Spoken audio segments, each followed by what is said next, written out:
வரும் ஆகஸ்ட் 1ஆம் தேதி முதல் மலேசியா மீது அமெரிக்கா 25 விழுக்காடு வரியை விதித்துள்ளது. இந்த விகிதத்தை அமெரிக்க அதிபர் டொனால்டு டிரம்ப் மலேசியா உடனான நாட்டின் வர்த்தக பற்றாக்குறையை நீக்குவதற்கு தேவையானதை விட மிக குறைவு என்று விவரித்துள்ளார். இந்த விகிதம் அமெரிக்காவிற்கான சில மலேசிய ஏற்றுமதிகளுக்கு ஆரம்பத்தில் விதிக்கப்பட்ட 24 விழுக்காடை விட அதிகம் என்று தெரிவிக்கப்பட்டுள்ளது.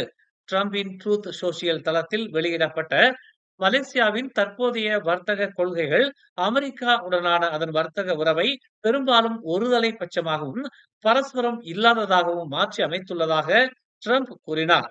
மலேசியா தனது வர்த்தக கொள்கைகளை மாற்றினால் 25 விழுக்காடு வரியை குறைக்க தயாராக இருப்பதாகவும் ட்ரம்ப் தெரிவித்தார். ஏற்கனவே நடைமுறையில் உள்ள வேறு எந்த துறை சார்ந்த வரிகளில் இருந்தும் இந்த வரி சுயாதீனமாக பயன்படுத்தப்படும் என்றும், அதிக வரிகளை தவிர்க்க மற்ற நாடுகள் வழியாக பொருட்களை திருப்பி அனுப்பும் எந்த ஒரு முயற்சியும் அதிக விகிதங்களை பயன்படுத்துவதன் மூலம் தண்டிக்கப்படும் என்றும் ட்ரம்ப் கூறினார்.